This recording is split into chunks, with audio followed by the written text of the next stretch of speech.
Hi, I'm Stewart Spinks and welcome to episode 403 of my podcast, Beekeeping Short and Sweet. July is a great time to make up any splits that you want for overwintered nucleus colonies. For me, I'm taking a slightly different approach this year.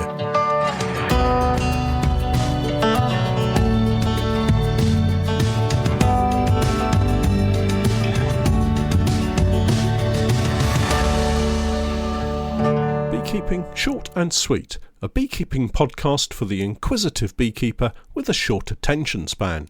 A beekeeper, in fact, just like me. Hi everyone, and welcome to a much more comfortable beekeeping HQ here in my garden office in Norwich. It's almost midday as I put this week's podcast together, and with the door open, there's a nice cooling breeze blowing through the garden into the office and making life very comfortable indeed. It's Friday lunchtime, so don't get confused if you think I'm getting ahead of myself on a Sunday. There was talk of another heatwave, but the forecast appears, at least at the moment, to have settled into a very comfortable mid-20s degrees Celsius. Just my kind of summertime temperatures.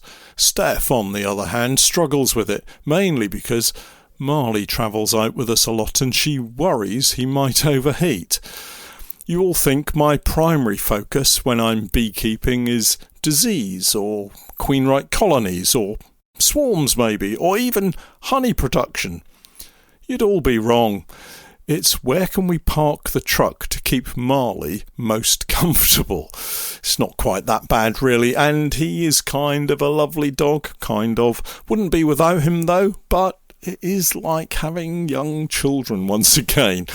Talking of which, my youngest grandson is desperate to come out beekeeping with me. He's 3.5. I'm currently trying to get permission from his mother, and then I need to organise a bee suit for him, if he's allowed out. Anyway, back to the weather forecast. Settled and dry, some cloud cover with what looks like some lovely sunny days coming up in the next couple of weeks.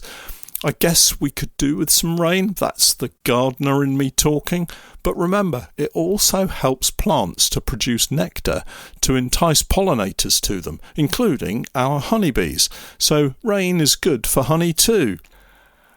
Have you ever made a decision to end something and then found that the moment you stop, it happens to be the best whatever for the last X number of years? Thinking buying a lottery ticket and then stopping and a week later seeing your numbers come up for the jackpot. Well, it's not quite that bad, but I kind of had that feeling, albeit briefly, this last week. You all know by now, I have not taken my bees to the borage this year, and boy, doesn't it look like being a good year for a big crop off the borage. We had rain when it was needed for the plants to grow, and now, just as it's hitting the flowering period, warm, dry, sunny days. Is it FOMO on my part, possibly? That's fear of missing out for those of you who don't know.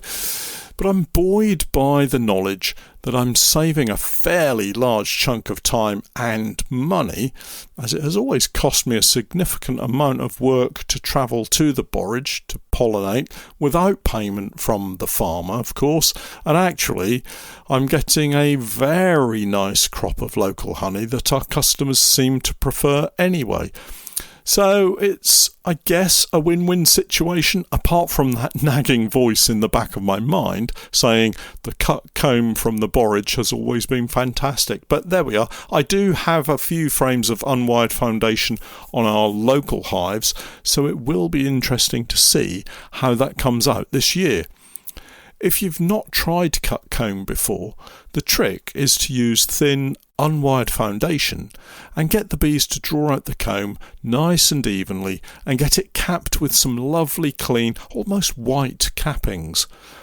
For any beginner beekeeper out there, just a frame or two to start with would be a great way to begin. Take a look at my cut comb videos on Patreon for my step-by-step guides. It's very similar to the section squares production method. Again, there are videos in my library showing the section squares in action too. Elsewhere around the apiaries, we have some very light-coloured honey being produced right now. Well, in the last couple of weeks, I guess, more than now. I have my suspicions about what it could be, as it was something of a surprise, because we were expecting far more honey from the brambles, blackberries, and that is somewhat darker than the honey we currently have. So what is it? Well, it's going to have to go under the microscope, but I think it might be lime. Not the citrus variety, you understand. This is our native lime tree. The only reason I hesitate is that, considering the position of our apiaries, the bees would have to fly over some prime blackberry forage in order to get to it. So why would they? I've had a drive around a couple of apiaries just to check on what might be flowering. I'm sure I upset a couple of boy racer types who were not too impressed with my kind of Sunday afternoon style of slow driving around those country lanes. But hey, I pulled over for them as soon as I could. Here in Norwich, we have some very fine-looking lime tree avenues in and around the city limits. They seem to be almost everywhere. The only issue preventing me from plonking some hives down is security. And of course, I'm a little bit late this year anyway, because most of it's gone over. But I think without finding a secure location, the beehives would have been gone in a very few short days, hours even. I do have a couple of ideas for next year, a little winter homework if you like. I'll keep you posted if I can secure the spots that I'm thinking of. So maybe the honey this year has a good amount of lime nectar in it. The fun part of that is getting a sample and looking at it under the microscope. Although exactly when that might happen is anyone's guess, maybe in October or November. The nectar flow is probably at its peak for the summer. That's locally to me, of course. It may also be on the downward slope. It won't be long, that's for sure. It seems everything else has been early. So why not the end of the summer nectar flow? I don't have the borage, obviously, and I don't have the heather honey trip again this year. So for me, very locally to where I'm at, we may well see the end of the honey production part of the season in just a week or two. Now that's an interesting thought. If it is the case, I really need to start checking on what varroa treatments I have, because I need those ready to go into the colonies. It will almost certainly be Apivar, because, well, I have some remaining from last year, but I will need to get a few more packs to cover the increase in numbers once more.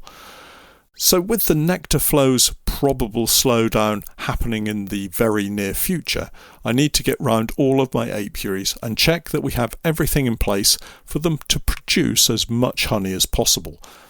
That means supers filled with frames of drawn comb, not foundation, and wherever possible, just enough space for them to continue to store that honey, but without giving them too much space that they end up putting little bits and pieces of honey in all of the cells, in all of the frames, but never quite enough to make that frame worth taking out to extract.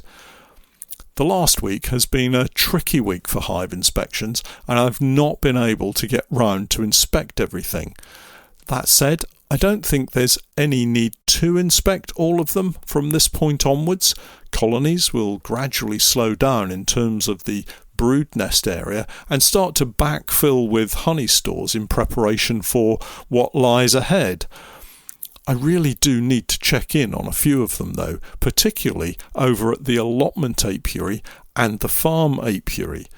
I've not been able to get to either of these this week, and I'm crossing my fingers in the hope that they do have sufficient space in their supers, just until I get to see them. Maybe tomorrow, maybe over the weekend at some point, or it will have to be early next week. The allotment apiary is usually a very productive apiary, so I will make that one a priority, probably over the weekend and into the early part of next week. Elsewhere, we've had a really successful period with the nukes and nuke extensions. So much so that, of course, a couple have swarmed. I'm not so disappointed about this. Obviously, it would have been nice to have held on to them, but with so many nukes in the apiaries now, there will always be a couple or more that get away from us. It's just part of beekeeping when you're busy and doing so much more. I would liken it to someone who has a couple of hives at the bottom of the garden and also has a busy life, maybe a demanding career and a young family. Sometimes there has to be a shift in priority, and as a hobbyist, maybe beekeeping drops down the list of important things to sort, and as a result, the beehive swarms. Such is life. It really doesn't matter in that situation. Not really. It's always nice if you can prevent it, though. You don't want to be that beekeeper who doesn't care and lets the bees swarm endlessly through the active season. That, in my opinion, is irresponsible, and you should probably think about handing your bees on to someone else who has more time. An occasional swarm, though? Well, we all suffer from those, don't we? The good news is, in a very similar way to the spring swarms, the bees have plenty of time right now to recover before the autumn kicks in. Time enough for the queen cell to pop open, the virgin queen to emerge, head out and successfully mate, fingers crossed, and return to head up her colony into the cold winter months ahead. I'm reminded, of course, that it is only just July, but heed my warning, the summer will soon disappear and treatments and feeding will be the order of the day. Not that feeding is of any concern at the moment for me. Of more concern are my attempts at queen rearing, all too little too late, I'm sorry to say, but I'll persevere for a few more weeks as yet. Let me update you on the current state of my queen rearing. So, the Nico cage, well, I think I messed up because I got impatient. I also think I may need stronger glasses, because do you know what? I really struggled to see eggs in this thing. All of you beginner beekeepers will relate to this, I'm sure. I stared and stared and stared. Could I see anything? Well, I just wasn't sure. I could almost hear myself saying, "Look, just there, in that cell. It's an egg." Is it? I was fairly convinced there were eggs, but not in a huge number. So, in an attempt to coax the queen back into action, I removed the queen excluder front to the Nico block, and the workers promptly cleaned out all of the cells. So, take two. I grabbed the queen and popped her back in.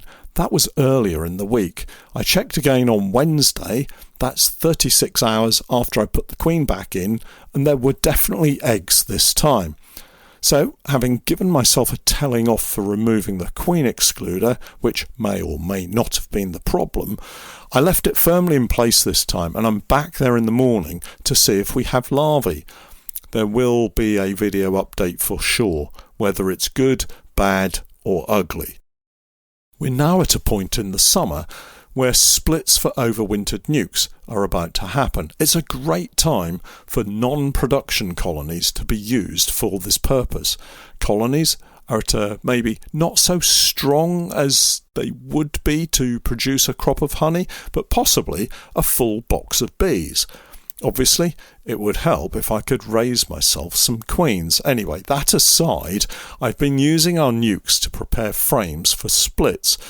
I'm sure I've mentioned this before. So we have our 14 by 12 nukes with British Standard National extensions on top. Both are 6 frame, and it's time to split some of these. They have done so well, as I said. We have lost a couple of swarms, but overall they're in great shape, having drawn out the additional 6 brood frames very, very well. And actually, I'm torn between simply shifting them into nukes in their own right, or taking the honey off and extracting it first before putting the wet frames back into the nukes for them to refill. Maybe that would be greedy, but well, we'll see. I've a couple of days before I need to decide. To accommodate these splits, I need some more nuke boxes. Unfortunately, my go-to supplier was out of stock. Other suppliers were simply too expensive for what I wanted, and so I did a little shopping around.